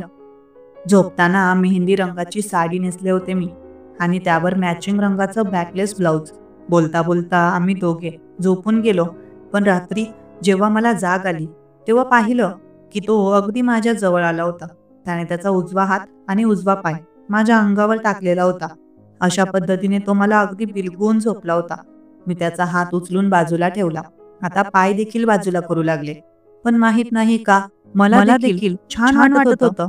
मनात खूप गोंधळ निर्माण झाला. काही मिनिटं मी तशीच पडून राहिले. तेवढ्यात त्याने त्याचा उजवा हात परत माझ्या अंगावर टाकला आणि हळूच माझ्या जवळ सरकला. आम्ही एकमेकांकडे कुशीवर झोपलो होतो. त्याचा चेहरा माझ्याकडे आणि माझा चेहरा त्याच्याकडे. तो झोपला आहे की नाही याबद्दल मला शंका होती. पण त्याच्या जवळ झोपण्यात आज काहीही भीती वाटत नव्हती. त्याचा हात माझ्या अंगावरच होता. मी हळूहळू डोळे बंद केले. पण काही मिनिटांनंतर मला जाणवलं की त्याने त्याचे ओठ माझ्या ओठांजवळ आणले आहेत. हळूहळू त्याने त्याचे ओठ माझ्या ओठांवर ठेवले आणि मला चुंबन करू लागला. मी थोडीशी मागे सरकले. त्याच्या चेहऱ्यात आणि माझ्या चेहऱ्यात अंतर झालं. पण तो काही बोलला नाही. मी काही बोलले नाही. रूममधला लाईट बंद होता. फक्त नाईट बल्ब सुरू होता. त्या मंद प्रकाशात त्याचं ते शरीर खूपच आकर्षक दिसत होतं. काही वेळाने तो अजून माझ्या जवळ सरकला आणि त्याने त्याचा एक हात माझ्या पाठीवर ठेवला आणि मला जवळ घेतलं. त्याचे ओठ आता माझ्या ओठांवर होते. एकमेकांच्या अंगाला चिपकून होतो. त्याने त्याचा पाय माझ्या अंगाभोवती घट्ट केला आणि माझ्या ओठांवर ओठ ठेवून माझे ओठ पिऊ लागला. आता मला त्याला थांबवावं असं वाटत होतं. पण माहित नाही का, मी काहीच बोलू शकले नाही. त्याने त्याचा हात माझ्या पाठीवरून माझ्या केसांजवळ आणला आणि माझे केस मोकळे केले. माझ्या केसांमध्ये हात फिरवत मला चुंबन करत होता तो. नकळतच माझा हात देखील त्याच्या पाठीवर गेला आणि मी त्याला देखील कुरवाळू लागले. पण त्याच क्षणी आता मात्र मी भानावर आले. त्याच्यापासून बाजूला झाल्यावर उठू लागले. त्याने मला उठू दिलं नाही. मी म्हणाले, श्रीरंग प्लीज नको. तेव्हा तो म्हणाला, योगिता प्लीज ये ना जवळ. त्याने माझा हात हातात घेतला आणि माझ्या बोटांमध्ये त्याच्या हाताची बोटं फिरवू लागला. योगिता, तू खूप सुंदर आहेस ग. हो मग सुंदर आहे तर तू मला खूप आवडतेस ग. हो ते ठीक आहे, पण माझं लग्न झालेलं आहे. योगिता प्लीज काहीच नको बोलू. एवढं बोलून त्याने परत माझ्या ओठांवर चुंबन घ्यायला सुरुवात केली. आता मी देखील काही बोलू शकले नाही. त्याने माझ्या गळ्यावर एक चुंबन घेतलं. त्याचे ओठ माझ्या गळ्यावर फिरू लागले. त्याच्या ओठांमधून येणारी ती उष्ण हवा माझ्या गळ्यावर जाणवू लागली. आता माझी छाती खूप वेगाने वर खाली होऊ लागली. तो देखील खूप जोरजोराने श्वास घेऊ लागला. त्याने हळू माझ्या साडीचा पदर बाजूला केला आणि माझ्या गळ्याच्या खाली एक चुंबन घेतलं. मी तर आता मंत्रमुग्ध झाले. मला कोणता नशा चढला आहे काय असं जाणवत होतं. अशी अनुभूती मला आयुष्यात पहिल्यांदा होत होती. आता श्रीरंग आणि माझ्यात काही अंतर शिल्लक राहिलं नव्हतं. बाहेर खूप अंधार पडला होता. रात्री जोरजोरात ओरडत होते. त्याने मला मीठ घेतलं होतं. तेवढ्यात बाहेरून जोराने पोलीस कारचा म्हणजे पोलीस सायरनचा आवाज आला. बाई ग, आता ही पोलीस गाडी कशाला आली? अरे योगिता, आपल्यासाठी नाही आली पागल. डेली रुटीन असते त्यांचं. रोज रात्री चक्कर मारतात ते. हो का? मी एवढंच बोलले. आता श्रीरंगने परत मला त्याच्या मिठीत घेतलं आणि मी देखील त्याला माझ्या मिठीत सामावून घेतलं आणि आम्ही दोघं एक झालो. रात्रभर आम्ही एकमेकांवर भरभरून प्रेम केलं. नंतर रात्री कधी माझा डोळा लागला ते माझ्या लक्षात नाही आलं. सकाळी जेव्हा जाग आली तेव्हा पाहिलं की श्रीरंग बाजूला झोपला होता आणि मी मात्र बिना कपड्यांची होते. माझी साडी माझ्या अंगावर नव्हती. क्षणाचाही विलंब न करता मी माझे कपडे उचलले आणि तशीच बाथरूममध्ये पळाले. बाथरूममध्ये जाऊन आंघोळ केली. रात्रीचे सर्व विचार मनात येत होते. रात्री जे काही झालं ते सगळं डोळ्यासमोर फिरू लागलं. लवकरच अंघोळ करून बाहेर आले तेव्हा श्रीरंग अजून झोपला होता. मी त्याला उठवलं नाही आणि तसेच खाली निघून गेले. दिवसभर श्रीरंग माझ्या समोर आला नाही आणि मीही त्याच्या समोर गेले नाही. संध्याकाळी जेवण झाल्यानंतर झोपायच्या वेळेस आम्ही परत एक रूम मध्ये आलो. मी त्याला सांगितलं, श्रीरंग प्लीज, रात्री काल जे काही झालं त्याबद्दल मला काही बोलायचं नाही, पण आता आपण दोघं एकत्र झोपू शकत नाही. मी आता सांगून देते, नाहीतर मी तुमच्या आईजवळ जाते आणि सगळं काही खरं सांगून टाकते. श्रीरंग म्हणाला, अरे एवढं टेन्शन घेऊ नकोस. मी कुठे सांगत आहे की एकाच रूम मध्ये झोपायचं आहे आपल्याला. योगिता, खरं तर काल रात्री जे काय झालं ते मी जाणून बुजून केलं नाही आणि तुझा देखील तेवढाच प्रतिसाद होता मला. ठीक आहे श्रीरंग, पण आता यापुढे नाही. हो ठीक आहे योगिता, मी बाजूच्या रूम मध्ये झोपतो आणि आई कधी अचानक आली तर दरवाजा उघडायचा नाही, आधी मला कॉल करायचा. ठीक आहे? हो ठीक आहे. श्रीरंग आता बाजूच्या रूम मध्ये झोपायला निघून गेला आणि मी त्या रूम मध्ये झोपले. आता रोज आम्ही वेगवेगळ्या रूम मध्ये झोपायचो. काही दिवसांनंतर त्याने त्याच्या आईला तिच्या तिसऱ्या ट्रीटमेंटसाठी नेलं. तिची तिसरी किमोथेरपी झाली.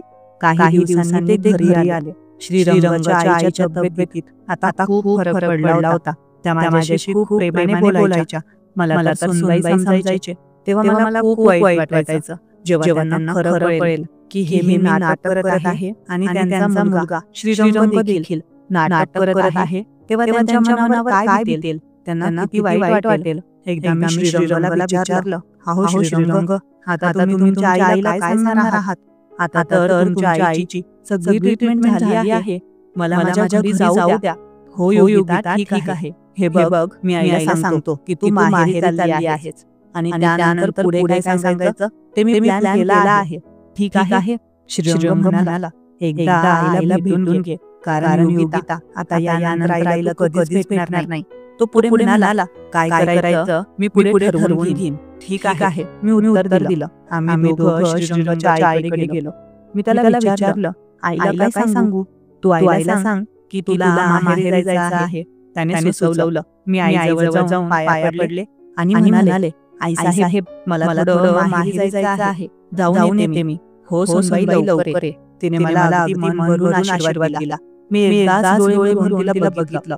खरं तर मला तिच्यामध्ये माझी स्वतःची आई दिसत होती. खरंच खूप प्रेमळ होती ती. असं वाटलं की तिला एकदा मिठी मारावी. मी स्वतःला थांबवू शकले नाही. तिच्या जवळ गेले आणि तिला घट्ट प्रेमाने मिठी मारली. काही क्षण आम्ही एकमेकांच्या मिठीत राहिलो. ती म्हणाली, सुनबाई, काळजी करू नकोस, लवकरच श्रीरंगला पाठवेल तुला घ्यायला आणि सांभाळून जा. माझ्या डोळ्यात पाणी आलं. खरं तर वाईट वाटत होतं मला. तिला एवढा मोठा धोका देत होते मी. असं वाटत होतं की तिला सगळं काही खरं सांगून टाकावं आणि तिची माफी मागावी. पण हिंमत झाली नाही माझी आणि तसं करू शकत नव्हते मी. चला आई साहेब, येते. मी एकदा तिच्या चेहऱ्याकडे पाहिलं. आई साहेबांच्या डोळ्यात देखील अश्रू आले होते.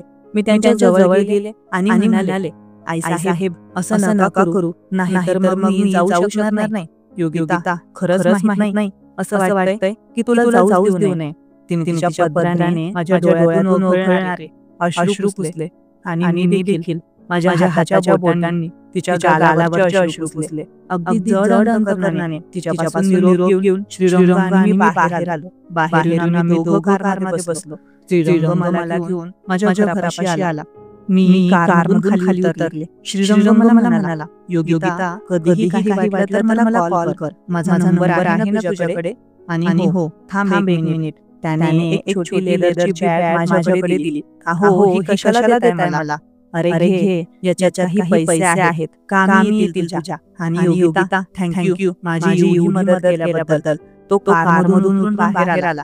माझ्या चेहऱ्याकडे अगदी निरागसपणे पाहू लागला. त्याच्या चेहऱ्यात आणि त्याच्या हालचालींमध्ये मला जाणवत होतं की कदाचित मी त्याला आवडायला लागले आहे. खरं तर तोही मला आवडायला लागला होता. पण आम्ही एक होऊ शकणार नाही आणि हा विचार करणं देखील खूपच चुकीचं आहे हे मला कळत होतं. योगिता, चल येतो मी, काळजी घे. आणि काही वाटलं तर मला कॉल कर कधीही. हो नक्कीच. त्याने एकदा माझा हात हातात घेतला आणि माझ्या हातावर किस केलं. त्याच्या चेहऱ्याकडे पाहून असं वाटत होतं की त्याच्या डोळ्यात अश्रू येतील की काय. योगिता, माझ्यापासून तुला काही त्रास झाला असेल तर मी माफी मागतो तुझी. आणि त्या रात्रीबद्दल खरंच मी सॉरी आहे. माझ्याकडून छोटी मोठी काही चूक घडली असेल तर माफ कर. योगिता, चल मी निघतो. त्याचा आवाज एवढा हळवा झाला होता की जणू काही तो आता रडून देईल असं मला वाटत होतं. तो क्षणाचा विलंब न करता कारमध्ये बसला. त्याने कार सुरू केली आणि निघून गेला. मी तिथेच माझ्या घराच्या खाली उभी होते. खरं तर माझ्या डोळ्यात पाणी आलं. मी काही वेळ तिथेच उभी राहिले. डोळ्यात आलेलं पाणी साडीच्या पदराने पुसलं आणि माझ्या घराकडे गेले. दाराजवळ जाऊन बेल वाजवली, पण दार उघडत नव्हतं. घराच्या आतमध्ये गेले, पण आत जाताच माझं लक्ष दुसऱ्या रूमकडे गेलं. त्या रूमचा दरवाजा अर्धा उघडा होता. पलंगावर नवरा झोपलेला दिसला आणि त्याच्या शेजारी अजून एक जण झोपलेलं होतं. मी माझ्या हातातील बॅग तिथे ठेवली आणि काही पावलं चालून पुढे गेले. मला खूप राग आला. म्हणजे माझा नवरा माझ्या मागे असे गुलछडे उडवत आहे, अशी परस्त्रीला घरात आणून तिच्यासोबत मजा करत आहे. त्या रूमच्या दाराजवळ गेले. समोर पाहिलं तर नवरा झोपला होता आणि त्याच्या शेजारी विलास. दोघांनी अंगावर फक्त बनियान घातला होता आणि दोघांच्या अंगावर एकच चादर होती. विलासला नवऱ्याच्या शेजारी पाहून मनाला खूप बरं वाटलं. कारण मगाशी तर माझा जीवच निघेल काय असं झालं होतं मला. मला वाटलं नवऱ्याच्या शेजारी दुसरी कुणी बाई झोपली आहे, पण त्याच्या शेजारी विलास झोपला आहे. हे पाहिलं तर जीव आला. मी आता हॉलमध्ये गेले आणि तिथेच बसले. काही वेळाने नवरा उठून माझ्याकडे आला आणि आश्चर्याने पाहत म्हणाला, अरे योगिता, तू कधी आलीस? आताच आले मी, काही वेळापूर्वी. हो का? तू मला सांगितलं नाही. आणि कशी आलीस तू? श्रीरंगने सोडलं मला. म्हणजे एवढ्यात सोडून पण दिले त्याने तुला? हो मग काय? तुम्हाला वाटतं मी तिकडे नेहमी राहणार होते का? असं नाही, पण सांगायचं तरी होतं मला येत आहेस. काय करणार होता तुम्ही? काही विशेष गिफ्ट देणार होता का मला? नाही ग, तसं नाही. माझ्या नवऱ्याच्या चेहऱ्यावर पाहून वाटलं की माझ्या येण्याचा त्याला अजिबात आनंद झाला नाही. त्याला तर असं वाटत होतं की मी जणू काही तिकडेच राहावं. विलास देखील आता उठून आला. दोघांनी छोट्या पॅन्ट घातल्या होत्या, बरमुडा फक्त. दोघांची एवढी मैत्री होती की एकमेकांसोबतच राहायचे. झोपायला देखील कधी एकमेकांसोबत झोपायचे ते. मला तर थोडं आश्चर्यच वाटायचं. पण असो, विलास माझ्याकडे चालत आला. मला पाहताच त्याचा चेहरा खडबडल्यासारखा दिसला. मला पाहिलं त्यांनी आणि म्हणाला, वहिनी कधी आलात तुम्ही? आत्ताच आले. तो लगेच रूममध्ये निघून गेला. त्याने कपडे घातले, शर्ट पॅन्ट आणि मग बाहेर आला. चल अजय, मी निघतो आता. हो ठीक आहे, कॉल कर मला. हो नक्की करतो. मग तो निघून गेला. मी आता किचन मध्ये गेले. किचन मधला पसारा आवरू लागले. घर खूप अस्ताव्यस्त झालं होतं. पण सारखे विचार मला श्रीरंगबद्दल, त्याच्या आईबद्दल येत होते. जणू काही मी स्वर्गात निघून आले असं वाटत होतं मला. पण माझं हेच खरं आहे आणि हेच माझं आयुष्य आहे. हे सत्य आहे असं समजून मी परत माझ्या घराच्या कामात लागले. श्रीरंगने दिलेली बॅग कपाटात ठेवू लागले.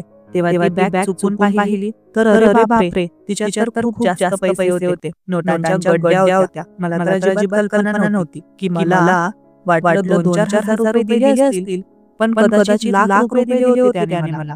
नवऱ्याला दिसू नये म्हणून ते पैसे कपाटात ठेवले. कारण मला माहिती आहे नवऱ्याच्या हाती लागले की मग मला एक रुपया देखील दिसू देणार नाही तो. त्या पैशांमधून मला पैशांची काही लालूच नव्हती, पण जगण्यासाठी पैशांची तर आवश्यकता असते ना. आता माझं आधीसारखं नीरस जीवन सुरू झालं. कधी श्रीरंगची आठवण यायची आणि त्या रात्रीबद्दल तसेच मनात आणि डोळ्यासमोर ते दृश्य उभं राहायचं.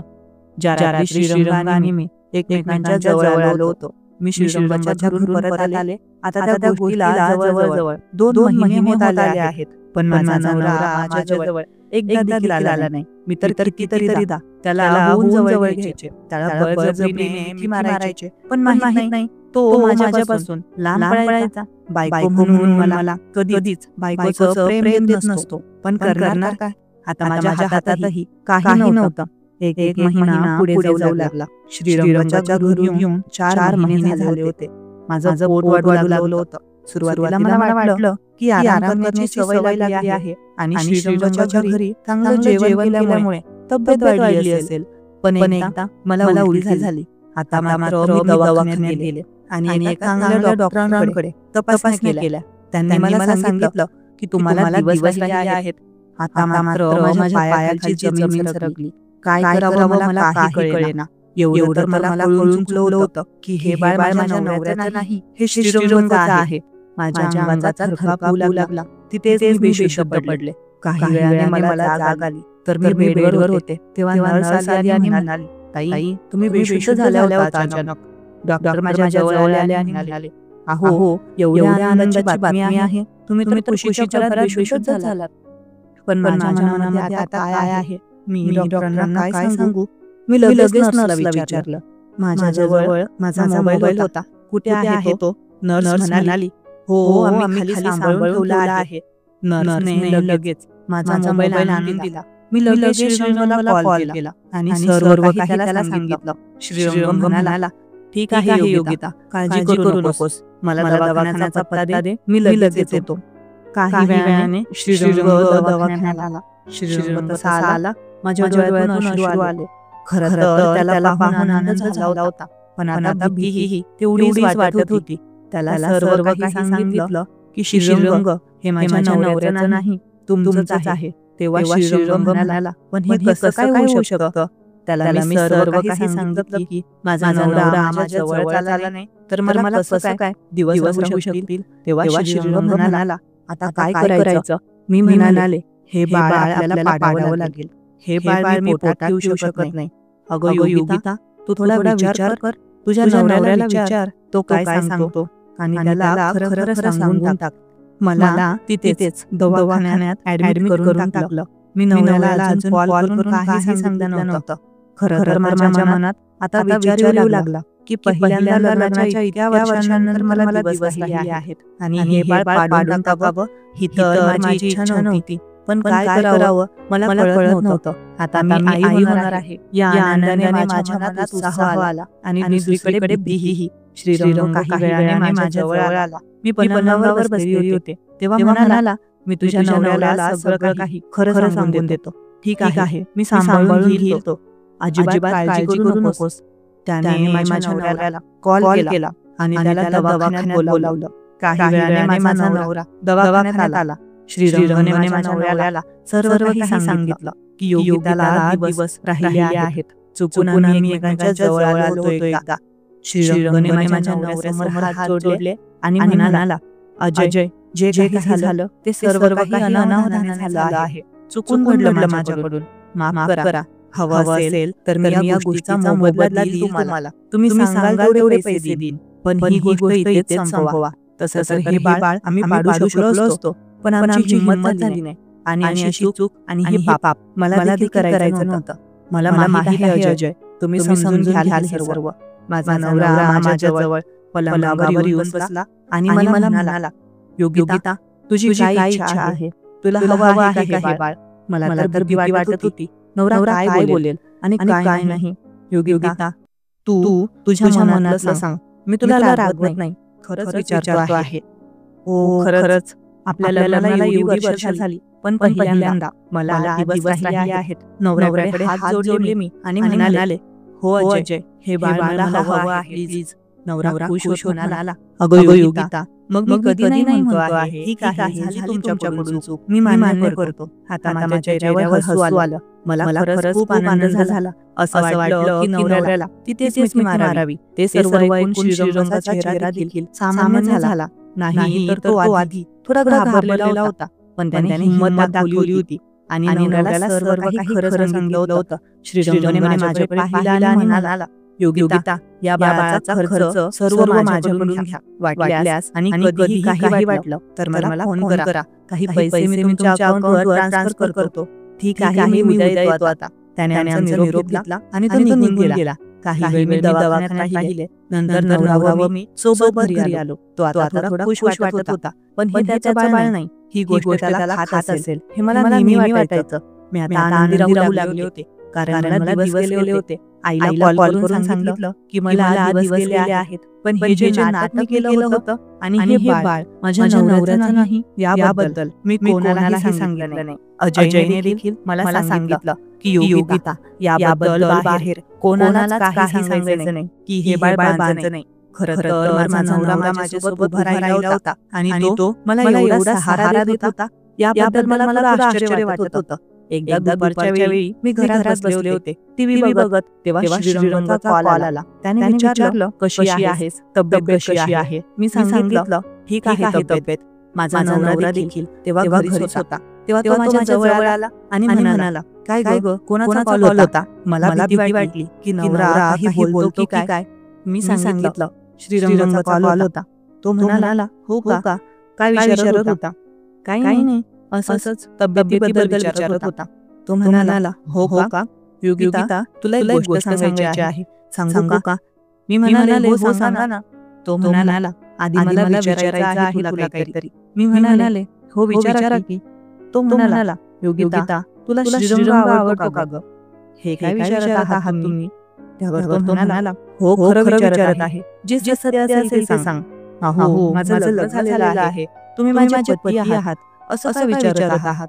तो म्हणाला योगिता सांग ना, श्रीरंग आवडतो का तुला. मी फक्त मान हलवली. तो पुढे म्हणाला आणि श्रीरंगला तू आवडतेस का.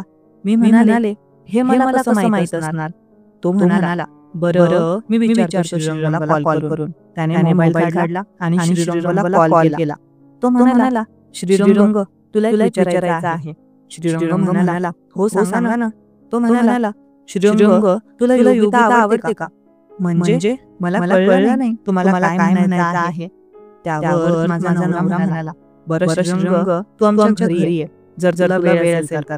श्रीरंग म्हणाला हो ठीक आहे आलोच. 2-3 तासांनी श्रीरंग आमच्या घरी आला. श्रीरंग आणि नवरा दोघं एकमेकांच्या जवळ बसले. मी बाजूलाच बसले होते. तेव्हा माझ्या नवऱ्याने श्रीरंगला विचारलं श्रीरंग योगिता तुला आवडते का. श्रीरंग परत म्हणाला म्हणजे मला कळलं नाही तुम्हाला काय म्हणायचं आहे. श्रीरंग योगिता तुला बायको म्हणून आवडते का. जर मी तिला माझ्यापासून घटस्फोट दिला तर तू तिचा स्वीकार करशील का. श्रीरंग म्हणाला अहो खरं बोलताय का तुम्ही की माझी मस्करी करत आहात. नवरा म्हणाला हो श्रीरंग मी खरं बोलत आहे. श्रीरंगाच्या चेहऱ्यावर एवढा आनंद होता की विचारूच नका. त्याने एकदा प्रेमाने माझ्याकडे पाहिलं आणि म्हणाला हो योगिता मला बायको म्हणून पसंत आहे. खरं तर तिच्यासोबत राहून मला तिच्यावर प्रेम झाले होते, पण ती एक विवाहिता आहे. त्यामुळे मी मनातली भावना तिला सांगू शकलो नाही. पण खरं तर योगिता मला मनापासून आवडायला लागली होती. पण ती आणि मी एक होऊ शकणार नाही हे मला माहित होतं. त्यामुळे मी तिला मनातलं सांगितलं नाही. आणि श्रीरंग तुमची आई योगिताचा स्वीकार करेल का. हो आई देखील योगिताची नेहमी आठवण काढते. मी आईला काय खोटं सांगितलं आहे ते मलाच माहित. आईला तर नेहमी इच्छा असते की तिला भेटावं, पण मी तिला कसं तरी समजावतो. ठीक आहे श्रीरंग मग तू घेऊन जा योगिताला तुझ्यासोबत कायम. मी माझ्या नवऱ्याकडे पाहिलं आणि म्हणाले अहो असं काय म्हणत आहात तुम्ही. तुम्हाला गरज नाही का माझी. मी बायको आहे तुमची. योगिता मलाही तुला काही सांगायचं आहे. थांब मी विलासला बोलवतो. माझ्या नवऱ्याने लगेच विलासला कॉल केला. काही वेळाने तो आमच्या घरी आला. आता आम्ही चौघे होतो. मी माझा नवरा विलास आणि श्रीरंग. माझा नवरा माझ्याकडे पाहत म्हणाला योगिता हे बघ खरं तर मी पुरुष आहे. मला स्त्रियांबद्दल आकर्षण असायला हवं, पण माझं उलट आहे. मला विलास आवडतो. विलासलाही मी आवडतो. आम्ही दोघं थोडे वेगळे आहोत. खरं तर आम्हाला एकमेकांवर खूप प्रेम आहे, पण काय करावं आम्ही एकमेकांपासून कसं तरी लांब राहतो. नवऱ्याचं हे बोलणं ऐकून माझ्या पायाखालची जमीन सरकली. तो काय बोलत होता यावर मला तर विश्वासच बसेना. श्रीरंग देखील पाहतच राहिला. माझा नवरा म्हणाला हो योगिता मी खरं सांगत आहे. आम्ही दोघं समलिंगी आहोत. आता तू समजून घे. याबद्दल मी जास्त काही बोलू शकत नाही. पण जर तुला श्रीरंग तुझ्यासोबत घेऊन जायला तयार असेल, तू तुझ्यासोबत लग्न करेल, तर मग विलास आणि मी आम्ही दोघे देखील एकत्र येऊ. विलास माझ्या नवऱ्याच्या शेजारी बसला होता. त्याने माझ्या नवऱ्याच्या हातावर हात ठेवला आणि प्रेमाने दोघांनी एकमेकांकडे पाहिलं. ते खरं मला खूप विचित्र वाटत होतं. पण असे मी कधीतरी ऐकलं होतं की काही पुरुष असे असतात त्यांना स्त्रियांबद्दल नाही तर पुरुषांबद्दल आकर्षण असतं.